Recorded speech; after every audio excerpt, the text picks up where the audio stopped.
Alors, bonjour. C'est quand même particulier d'entendre la parole de Dieu à ce moment-ci dans une célébration. Hein? Ah, dites-moi pas que vous êtes endormi. Non. Excusez-moi de dire de cette façon-là. Mais c'est juste pour vous faire prendre conscience que souvent, ça vient nous déstabiliser. Vous êtes d'accord avec moi? Oui, parce qu'on s'attend, un temps de louange, puis on rencontre Dieu, puis là, le message de la parole. Là, maintenant, c'est le message de la parole avant. Est-ce qu'il va falloir que je sois super excitant ou super excité pour que vous puissiez, qu'on puisse rencontrer Dieu ensemble? Non, on va regarder tout simplement à la parole de Dieu, et c'est ça qui va être le plus extraordinaire. Vous savez, de ce temps-ci, je suis en train de magasiner des tablettes électroniques. Wow! Il y en a qui, des fois, que ça leur arrive de magasiner de l'électronique. Tu sais, smartphone, télévision, des jeux vidéo. Puis, non, c'est... Vous savez, il y a quelque chose d'excitant dans les jeux. Vous savez que toute la technologie qu'on a aujourd'hui, c'est extraordinaire. Là. On peut faire des choses rapidement, avoir de l'information. Visuellement, c'est très, très beau. C'est accrocheur. Vous êtes d'accord avec moi là-dedans? Là? Ça aide. Ça vient nous faciliter la vie. Puis quand on parle d'acheter quelque chose, nouvelle technologie, des fois, on est excité. Bien, moi, en tout cas, j'étais un petit peu excité. Hier, j'ai gardé ça, tablette électronique, puis j'étais excité. Mais il y a un piège. Je vous amène dans ce piège-là. Pas je vous amène, mais je vous informe de ce piège-là. C'est que nous, comme chrétiens, face aux réalités spirituelles qui sont invisibles, la technologie qui est excitante, des fois, ça nous fait prendre conscience ou ça nous amène à penser que ce qui est invisible, c'est moins important. C'est moins stimulant. C'est moins accrocheur. Êtes-vous d'accord avec moi? Oui, des fois. Si tu as le choix entre jouer avec ton smartphone ou aller lire la Bible, des fois, c'est comme ça. Hein? Imaginez un jour là, que ça vous arrive, vous êtes aux soins intensifs, malade, vous avez une insuffisance rénale, vous avez des artères bloquées, puis que le médecin vous dit que vous avez quelques jours à vivre. Qu'est-ce que vous aimeriez entendre? Qu'on vous parle de la dernière trouvaille de Apple? Ou bien donc qu'on vous parle de la parole de Dieu? Est-ce que vous allez avoir à choisir entre les nouvelles technologies ou un frère qui va s'approcher de vous puis qui va vous apporter tout simplement du réconfort au travers d'un temps de prière avec lui? Hein, l'invisible, parce que c'est invisible, on a l'impression que c'est moins important. On va regarder ce matin quelque chose dans la parole de Dieu qui est du domaine de l'invisible, mais qui est une réalité extrêmement importante. C'est comme si je nous amène dans la situation suivante. On va enlever la brume de l'illusion pour voir la réalité. Et entre autres, on va regarder ça au travers la tentation que Jésus a subie au désert. Parce qu'on va voir que la tentation, c'est quelque chose qui est réel. Mais on va enlever la brume de l'illusion comme quoi que, ça n'existe pas, ça. On va enlever la brume ce matin. Puis on va regarder une réalité spirituelle importante et qui s'appelle la tentation. Vous allez peut-être me demander, mais à quoi ça vient faire dans une église? La tentation, on va voir qu'elle est partout. Et ça nous arrive souvent sans qu'on la voie venir. Je vais vous inviter à prendre l'Évangile de Luc ce matin, à partir du chapitre 4, verset 1. Mais avant, on va prendre un temps de prière, aller devant Dieu, pour laisser le soin à toute la parole à faire son effet dans nos propres vies. Alors, Seigneur Dieu, On veut regarder ensemble aux vérités qui te concernent. Seigneur, on veut regarder à toi, Seigneur, au travers ce que tu veux nous partager, au travers ces textes. Et Seigneur, garde nos cœurs ouverts et disposés à ce que cette parole que l'on va entendre puisse transformer nos cœurs, transformer nos vies, de telle sorte que l'on puisse te voir tel que tu es, Seigneur, obéir à celle-ci et être fortifié par elle au travers de toutes les circonstances de nos propres vies. Seigneur, on veut te voir ce matin au travers celle-ci. Merci, Seigneur, de nous donner cette opportunité de le faire. Gloire à toi. Amen. Donc, si on regarde dans l'Évangile de Luc au chapitre 4, à partir du verset 1, le texte nous dit « Jésus, rempli du Saint-Esprit, revint du Jourdain et il fut conduit par l'Esprit dans le désert, où il fut tenté par le diable pendant 40 jours. Il ne mangea rien durant ces jours-là, et après qu'ils furent écoulés, il eut faim. Le diable lui dit, « Si tu es fils de Dieu, ordonne à cette pierre qu'elle devienne du pain. » Jésus lui répondit, « Il est écrit, l'homme ne vivra pas de pain seulement. » Le diable, l'ayant élevé, lui montra en un instant tous les royaumes de la terre. Il lui dit, « Je te donnerai toute cette puissance et la gloire de ces royaumes, car elle m'a été donnée, et je la donne à qui je veux. Si donc tu m'adores, elle sera toute à toi. » Jésus lui répondit, « Il est écrit, tu adoreras le Seigneur ton Dieu, et tu le serviras lui seul. » Le diable le conduisit encore à Jérusalem, le plaça sur le haut du temple et lui dit, « Si tu es le Fils de Dieu, jette-toi d'ici en bas, car il est écrit, il donnera des ordres à ses anges à ton sujet, afin qu'ils te gardent. Et ils te porteront sur les mains, de peur que ton pied ne heurte contre une pierre. » Jésus lui répondit, « Il est dit, tu ne tenteras point le Seigneur ton Dieu. » Après l'avoir tenté de toutes ses manières, le diable s'éloigna de lui jusqu'à un moment favorable. Vous savez, une telle confrontation entre le diable et une personne ou un personnage de la Bible, c'est la première fois qu'on voit ça. Même dans tout l'Ancien Testament, il n'y a aucune expérience vécue comme ça. Une confrontation directe entre le diable et une personne. Et c'est quand même particulier. On pourrait se demander comment ça se fait que Luc parle de ce texte-là. Pourquoi que c'est placé là? Si vous remarquez, le texte, il est placé après le baptême de Jésus, que Luc raconte. Et le baptême de Jésus, où Jésus est présenté par un témoignage du Père comme le Fils de Dieu. Voici mon Fils bien-aimé en qui j'ai mis toute mon affection. Il est présenté comme Fils de Dieu. Tout de suite après, on voit la généalogie de Jésus en Luc. Et on voit qu'à la fin de la généalogie de Jésus, il est écrit qu'il est fils de, et à la fin, il est fils de Dieu. Et avant, fils d'Adam. Fils d'Adam, fils de Dieu. Et là, on voit qu'au travers de ce texte-là, il est attaqué par Satan en tant que fils de Dieu. Si tu es fils de Dieu, voici ce que je te propose. Luc met en évidence que Jésus, fils de Dieu, il enseigne à Théophile. Et on voit que le Fils de Dieu a été tenté dans son identité. Il a été approché au travers de ce qu'il était, puisque tu es fils de Dieu, si tu es fils de Dieu. Wow! Et on voit que, qu'est-ce qui s'est passé? Et pourquoi que Luc peut insister là-dessus? C'est que il est vrai que Adam, si vous remarquez, a été tenté. Et là, ici, on voit le second Adam qui est tenté. Le premier Adam, qu'est-ce qui est arrivé lorsqu'il a été tenté? Il a chuté. Le second Adam, il est tenté. Est-ce qu'il a chuté? Non.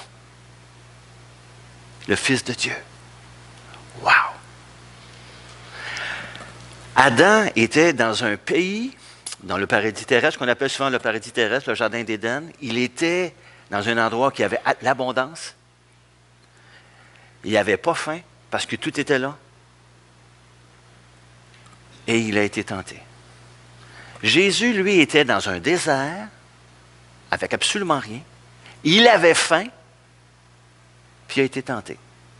Les conditions de Jésus étaient beaucoup plus défavorables que celles de Adam. Mais il a gagné. Parce qu'il est fils de Dieu. C'est pas extraordinaire, ça? Et on va voir un peu plus loin qu'en Jésus-Christ, on est dans la même position. Et ça, c'est extraordinaire dans le sens qu'on peut, par rapport à la tentation, être en mesure d'enlever la brume du mensonge et de voir la réalité. Et la réalité est la suivante, c'est que je suis, comme enfant de Dieu, on peut être tenté. Imaginez un instant si Jésus avait succombé à la tentation au désert. Imaginez ça, là. Il aurait été au même niveau que le premier Adam. Le premier Adam a entraîné toute l'humanité au travers de cette décision-là dans ce qu'on appelle la chute, éloigné de Dieu. Imaginez si Jésus avait succombé à la tentation. On ne serait pas là aujourd'hui. Êtes-vous d'accord avec moi? On ne serait pas là. Le salut ne serait pas là. La victoire en Jésus-Christ ne serait pas là. C'est pas merveilleux que Jésus ait combattu victorieusement. Et c'est ce que je veux qu'on mette en évidence, entre autres ce matin, de regarder à Jésus et de dire « Gloire à Dieu! Merci! Extraordinaire! » Et pour nous, ça va nous donner, par rapport à la tentation, une vision de la réalité. La tentation, ça existe. Comme ça a existé pour Jésus. Si vous remarquez, il a été tenté, Jésus. Est-ce que ça veut dire qu'il a péché? Non. La tentation n'est pas un péché. Il a été tenté. C'est comment tu réponds à cela qui détermine qu'est-ce qui va arriver. Alors, ce matin, on veut juste regarder à Jésus au travers de la tentation pour nous fortifier et voir comment on peut l'appliquer dans nos propres vies. Tout au long, je vais faire une comparaison avec la suivante. Avec cette petite histoire que je vous raconte. À un moment donné, un jour, il y avait un dépisteur professionnel au niveau du baseball qui regarde parmi les rangs mineurs quels sont les meilleurs prospects. Puis à un moment donné, le dépisteur, il appelle le gérant général d'un club professionnel. Il dit « Hey, je viens de trouver tout un lanceur. Je l'ai vu lancer aujourd'hui. Il a lancé de telle sorte qu'il a retiré les 26 premiers frappeurs au bâton. Il y en a 27 normalement au minimum dans un match. Les 26 premiers frappeurs au bâton, il les a retirés. Le dernier frappeur a réussi à frapper une fausse balle qui a été attrapée par un joueur dans le champ. Fait qu'il dit « Engage-le ». Le gérant général, il dit « Non. Engage plutôt le gars qui a frappé la fausse balle. » Oh, il dit « Pourquoi? » Mais c'est parce que moi, il dit « Je vais avoir le gars qui est capable de déjouer le meilleur lanceur. » Oh! Imaginez que Satan, lui, il lance des balles. C'est la tentation. Puis que Jésus, lui, il est au bâton. Puis il les frappe toutes. Il ne passe pas dans le mythe. Aucune prise contre lui. Wow! Jésus, face à la tentation, il frappe toutes les balles que Satan lui envoie. Ça que j'aime ça. Il n'en laisse pas passer une. Merveilleux. Jésus, Fils de Dieu, l'autorité suprême dans l'univers. Il n'en laisse pas passer une. Si on remarque, ça nous fait prendre conscience que Jésus a été tenté. Depuis le début de son ministère, Jésus a été, je ne peux pas dire tenté, mais l'ennemi a voulu l'arrêter. On pense à Hérode qui a voulu le faire tuer. Wow! Il a réussi à déjouer. Un petit peu plus loin, on voit que Jésus a été tenté dans d'autres occasions. Le texte nous dit que l'ennemi va revenir dans un moment favorable. Ça veut dire que ce que Jésus a vécu comme tentation au désert, qui a duré 40 jours, les 3 qui nous sont racontés ici ce matin, il y en a peut-être plus qui s'est passé pendant les 40 jours. Il a été tenté de toutes sortes de façons. On ne sait pas comment, mais Luc n'a fait qu'en souligner 3. C'est correct. Et le texte nous dit que l'ennemi va revenir à un moment favorable. On voit ça à la fin. Donc, Jésus a passé toute sa vie, de façon terrestre, à être l'objet de la tentation du diable, mais à des moments favorables pour le diable. Donc, ça veut dire que le diable, là, c'est un lanceur, puis il lance des balles. Des fois, tu ne sais pas quand est-ce qu'il va te la lancer, tu ne sais pas à quel endroit qu'il va la lancer, mais il lance des balles. Est-ce qu'on va être capable de la frapper pour ne pas être retiré au bâton? Ceux qui connaissent le baseball, hein, vous savez comment ça marche. Si on est retiré, on est hors jeu. Et alors, on remarque aussi qu'à un moment donné, à la fin, juste avant la croix, juste à ce moment où Jésus allait accomplir ce qui était prévu selon le plan de match, le plan rédempteur de Dieu, comment que l'oppression était très grande, la tentation. Et même Jésus a dit à ses apôtres, les 3 qu'il avait invités, que la puissance des ténèbres était présente. Priez et veillez afin de ne pas tomber en tentation. C'est un moment là où que l'ennemi lançait des balles contre Jésus. Même Jésus a trouvé ça extrêmement difficile. Mais quand il a dit « Non, je vais faire la volonté de mon Père », il venait de frapper un coup de circuit, là. Malgré toutes les balles qu'il venait d'y lancer. Et si on remarque, également lorsque Pierre a dit à Jésus, lorsqu'il venait juste de leur avertir qu'il il s'en allait à la croix pour souffrir et mourir, Pierre qui dit « Ah non, non, ça n'arrivera pas. » Qu'est-ce que Jésus lui a dit? Il a dit « Arrière, Satan. » Ah! Ça veut dire, Jésus a vu que « ce que tu dis, là, c'est une balle qui s'en vient de l'ennemi. » Oh! Oh! Si on regarde dans nos propres vies, est-ce que Satan nous en envoie des balles? Est-ce que Satan tente? Ce qu'on doit retenir, c'est que si Jésus a passé par la tentation, ça va nous arriver. Et ça nous arrive.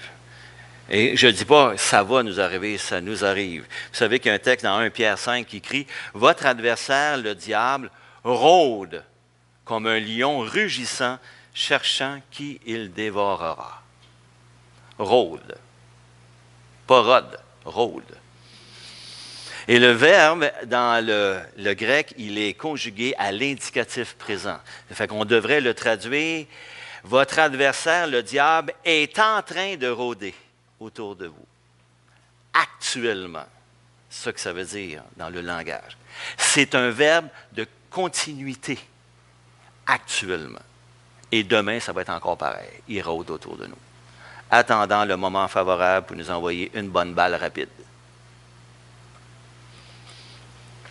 Alors, la réalité, il faut enlever la brume de notre vie. que ça, c'est une réalité spirituelle. La tentation, elle est là. L'ennemi, il est là. Et ça va durer combien de temps? Mais regardez dans la vie de Jésus, dès le départ, avec Hérode qui voulait s'en débarrasser, et jusqu'à la fin, il y a eu à combattre l'ennemi.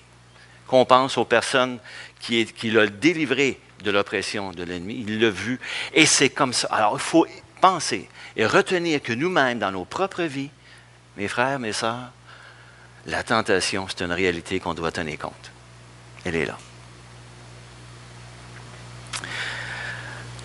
Vous allez dire, ouais, la tentation, c'est plate. Oui, mais ça fait partie de la réalité.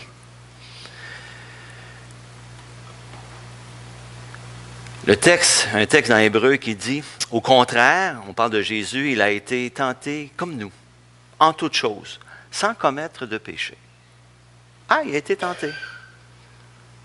Nous qui sommes en Jésus, on va vivre, on va subir des lancers de balles, constamment. De telle sorte qu'on puisse être en mesure de voir, est-ce qu'on va être capable de les frapper? Et ça, c'est une autre partie qui est extraordinaire, qu'on est capable de frapper la balle.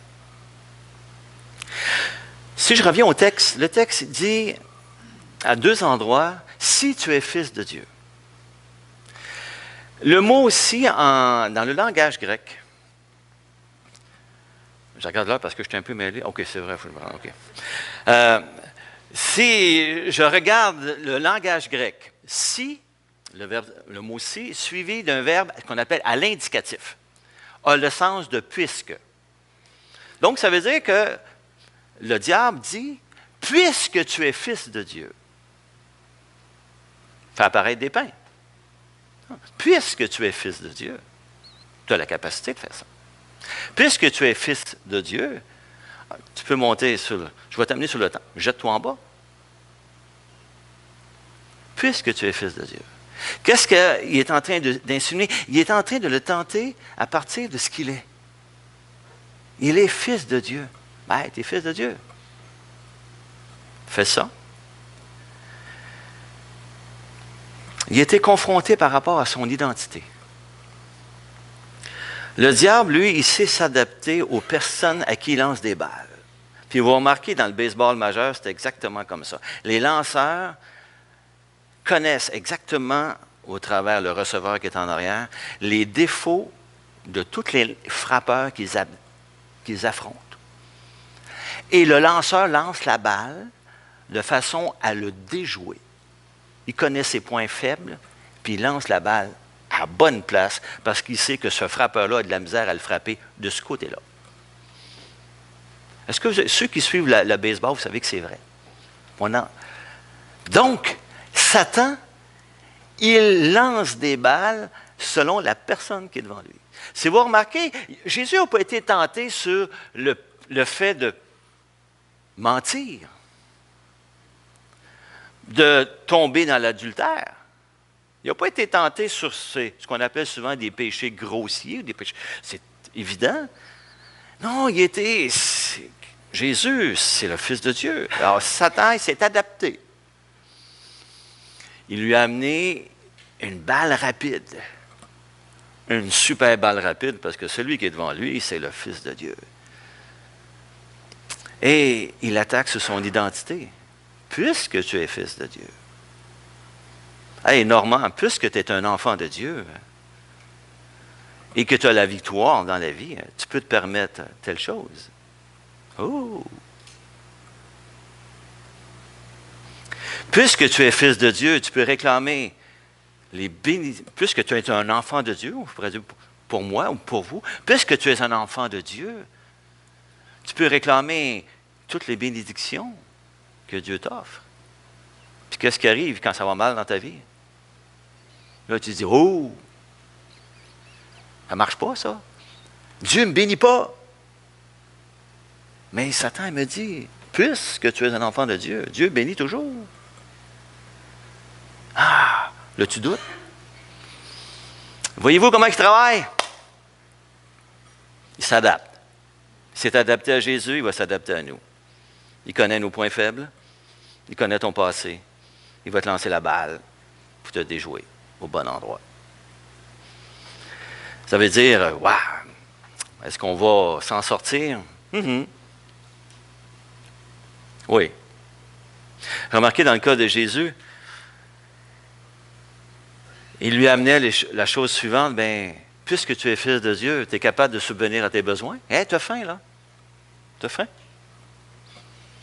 Il est en train de lui susurrer à l'oreille, le Père, il prend pas soin de toi. Prends soin de toi-même. Fais apparaître les pains, tu es capable. Vas-y.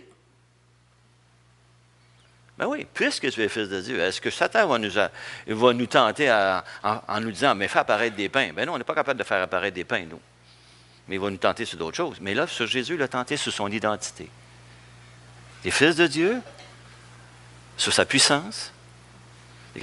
Mais en faisant ça, c'est que si Jésus répondait favorablement, il serait en train de dire qu'il ne dépend pas du Père. Ah! C'est ça que l'autre il voulait viser. Qu'il est indépendant. Oh! Voyez-vous comment ça peut être subtil? Juste pour nous faire prendre conscience que les tentations vont être à la mesure de ce que nous sommes.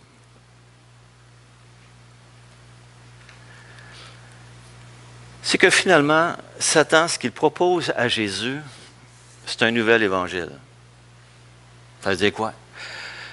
Lorsqu'il lui demande de se jeter en bas, pour démontrer qu'il est le Fils de Dieu, les gens vont tous venir et vont t'adorer quand ils vont voir les anges te ramasser avant que tu puisses tomber en bas. J'ai dit non. Le plan de match, c'est pas ça. Ils vont reconnaître que je suis Fils de Dieu au travers la souffrance et la croix de Jésus. La croix. C'est là qu'il s'en allait. C'était la souffrance qui était au bout, qu'il devait porter cette souffrance à notre place, aller à la croix à notre place. C'était ça son œuvre. Et Satan veut l'empêcher tout simplement de se rendre là. Perdre sa crédibilité. Hey, c'est pas pernicieux, mais c'est là-dessus qu'il est attaqué, ça. Sur ce qu'il est. Sur sa personne et sur son œuvre. Fils de Dieu qui vient sauver le monde. Vous pouvez vous imaginer que nous, dans notre tentation, on va être attaqué sur notre identité, parce qu'on est enfant de Dieu et parce qu'on est disciple de Jésus.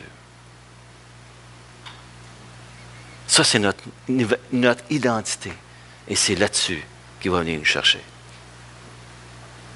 Il va nous en envoyer des fausses balles. Pas des fausses balles, mais des balles. Des balles rapides, des courbes, juste pour nous déstabiliser. Fait que si je résume, c'est que le chemin de la souffrance que Jésus doit suivre, Satan veut l'empêcher qu'il passe par là.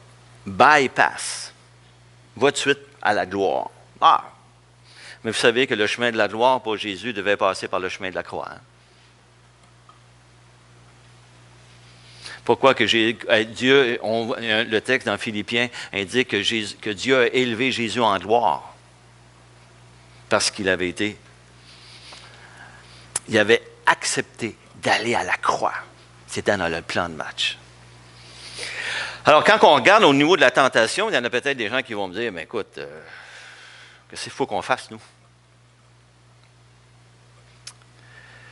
Mais avant de se poser la question, il faut regarder quel est l'ennemi qu'on a devant nous. Dans Jean, au chapitre 8, verset 44, il est écrit, lui, c'est dans la version parole de vie. Écoutez bien. Lui, c'est un assassin depuis le début. On parle du diable. Il n'est jamais resté dans la vérité, parce qu'il n'y a pas de vérité en lui. Sa façon normale de parler, c'est de dire des mensonges. En effet, il est menteur et c'est le père du mensonge. Oh. Regardez comment ça peut arriver dans notre vie. Hein? Un jour, tu te retrouves sans emploi. Tu cries à Dieu. Là. Et là, à un moment donné, on t'offre un emploi extraordinaire. Mais ton patron, dans l'entrevue, te fait part que il va falloir que tu fasses un petit peu de fraude. Oh, que c'est pas tentant, hein? Tu n'as pas d'emploi. Tu as faim.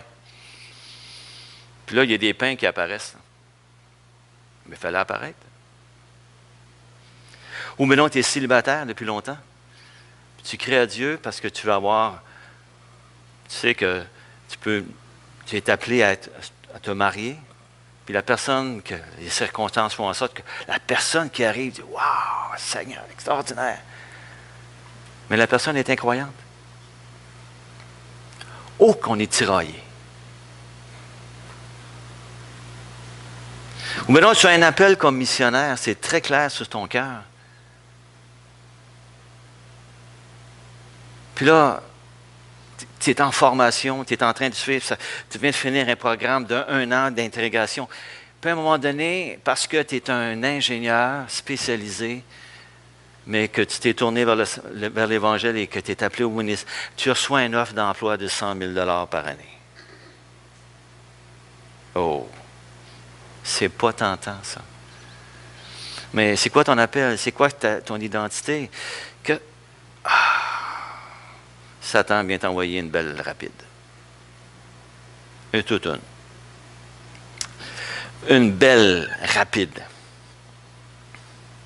Comme enfant de Dieu, comme disciple de Jésus, la tentation, c'est une réalité. Et elle est là. Un texte dans 1 Pierre 5,8, il nous indique, il dit « Soyez sobres, veillez. Votre adversaire, le diable, rôde comme un lion rugissant, cherchant qui il dévorera. » Donc, j'insiste sur les mots « Soyez sobres, veillez ». Sobre ne veut pas dire de ne pas être en état d'ébriété. Le mot sobre, dans ce contexte ici, il y a deux grandes significations, celui de ne pas être enivré ou d'être sage et prudent. Et selon le contexte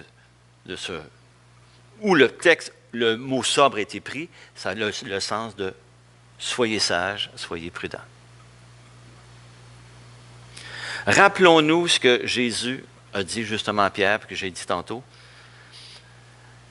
Que Dieu t'en préserve, Seigneur, il ne faut absolument pas que cela t'arrive. Pierre qui est en train de répondre au Seigneur parce qu'il venait de leur annoncer qu'il allait à la croix et qu'il était pour souffrir. Et remarquez la réponse de Jésus dans la version Parole de vie. Va-t'en arrière, tentateur, porte-parole de Satan. Tu me tends un piège. Donc Jésus a vu le piège. Tu veux me faire hésiter sur le chemin à prendre et me détourner de celui que Dieu a fixé pour moi. Car tu vois les choses d'un point de vue des hommes et non celui de Dieu. J'aimerais pas ça. Moi, comme disciple, me fait dire ça par le Seigneur Jésus. Arrière. Si on remarque, Jésus est en mesure de distinguer la tentation, de distinguer la ruse de l'ennemi, de distinguer que c'est une balle courbe qui s'en vient là. Jésus a le flair parfait. Comme enfant de Dieu, demeurons en Jésus. Lui, les balles, il est capable de toutes les voir. Nous, notre position que nous avons en Jésus-Christ, c'est que nous sommes en Jésus-Christ avec un cœur renouvelé, un cœur nouveau. Avec ce cœur qui est le péché, ça c'est nous. On est-tu capable de voir les balles? Oui, en Jésus. Demeurons en Jésus.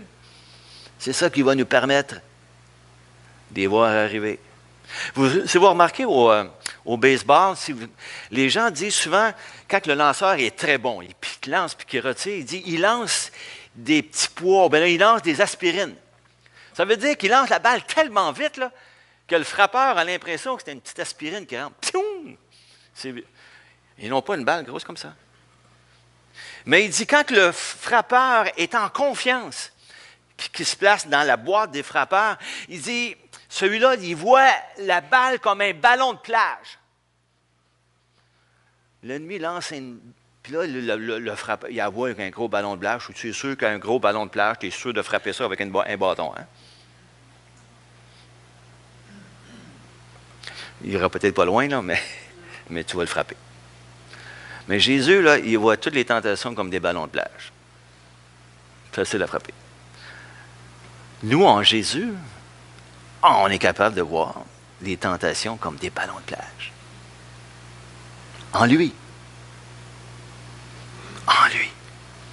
Et ça, c'est ce qu'il y a de plus merveilleux. Et c'est ça, notre stratégie de frappeur. De rester en Jésus. De voir les choses comme lui les voit. De penser comme Jésus. Parce que lui, il n'en manque pas une. Et encore même, c'est lui qui les frappe à notre place.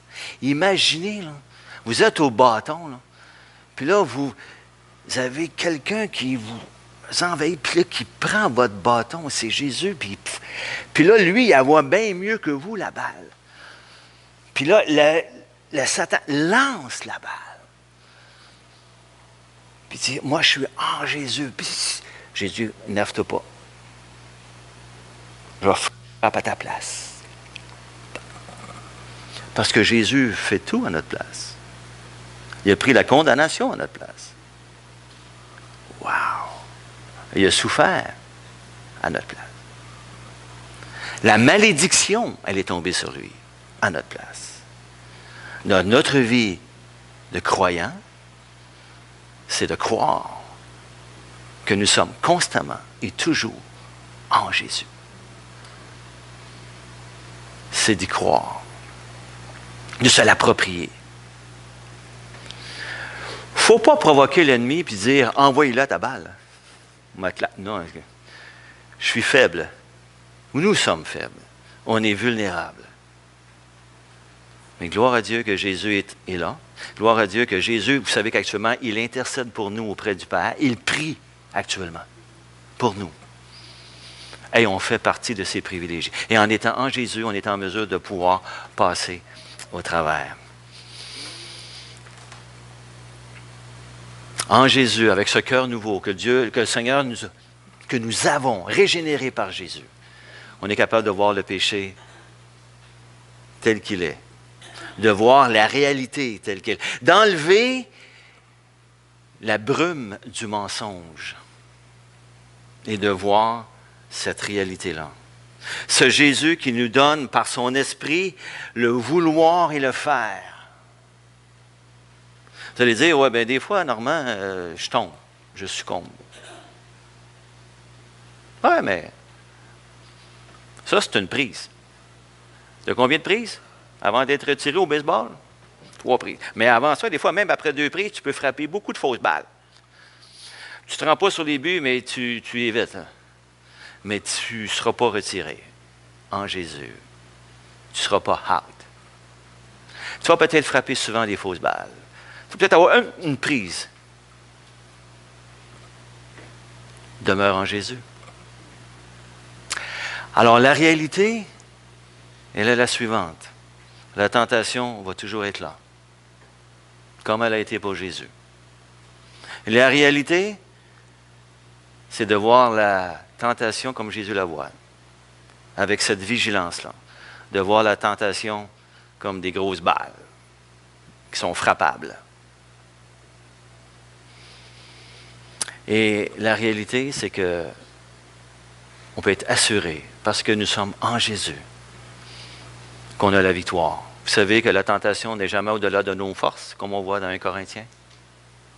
Et on a dans Éphésiens 6 tous les outils fournis gratuitement lorsque nous sommes en Jésus, par l'Esprit, pour pouvoir déjouer l'adversaire. Le bouclier de la foi. Est-ce que vous croyez, est-ce que nous croyons que nous sommes en Jésus, qu'on a déjà la victoire, parce qu'il a déjà eu la victoire sur Satan? Hey, imaginez Satan, ce n'est pas pour rien qu'il nous attaque. Là. Attaque Jésus. Là. Lui, il sait que s'il va à la croix, là, c'est déjà fait. Lui-même, il sait déjà actuellement que la victoire, elle est acquise par Jésus, puis que lui, sa défaite est déjà déclarée. Puis il nous ramène puis il nous ramasse avec des balles, quand même. S'il peut nous faire tomber, s'il peut nous faire manquer. Que le Seigneur puisse nous fortifier et nous garder dans cette foi intense, profonde, que nous sommes en Jésus, dans la victoire assurée. Gloire à Dieu.